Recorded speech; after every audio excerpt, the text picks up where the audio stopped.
નરોત્તમભાઈ, મતપેટીમાંથી શું નીકળશે? મતપેટીમાંથી નીકળશે જે છેલ્લા 10 વર્ષથી ચાલે છે એ નીકળશે અને આવતા 10 વર્ષ માટેનું ફોરકાસ્ટિંગ નીકળશે કે શ્રી માનનીય વડાપ્રધાન નરેન્દ્રભાઈ મોદી 10 વર્ષ ત્યાં પણ છે અને આવતા 10 વર્ષ પણ રહેવાના છે. એનું મુખ્ય કારણ મારા મતલબે એક મેઇન છે કે જેને કહેવાય ને ત્રણેય વિંગમાં ડેવલપમેન્ટ છે. જળમાં ડેવલપમેન્ટ છે, જમીન ઉપર ડેવલપમેન્ટ છે અને આકાશમાં પણ ડેવલપમેન્ટ છે. ત્રણ મુદ્દા ઉપર ઇલેક્શન તો ના બોલી શકાય, ત્રણ મુદ્દા ઉપર ચર્ચા કરીએ તો સૌથી મોટું ડેવલપમેન્ટ જે છે એ ડેવલપમેન્ટ ગ્રોથ જેને કહેવાય એનામાં છે.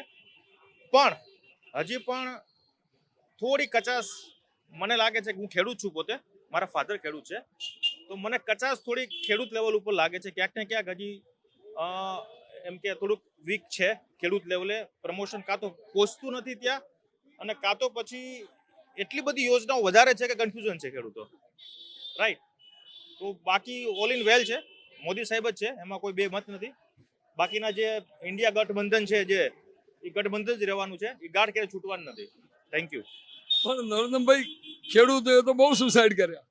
ખેડૂત સુસાઇડ કરતા તા પહેલા સાંભળો, અચ્છા, તમે હિસ્ટ્રી ચેક કરશો તો 2014 પહેલા તમે ચેક કરજો, 2014 પછીનો જે રેશિયો તમે ચેક કરજો તો બહુ ડિફરન્સ આવશે અને હજી પણ ઇમ્પ્રુવમેન્ટ થવાનું છે. હું તમને કહું છું ક્યાંક રીઝન હજી છે સુસાઇડનું, ક્યાંક છે, એને ગોતવામાં કદાચ મોદી સરકાર નિષ્ફળ ગઈ છે.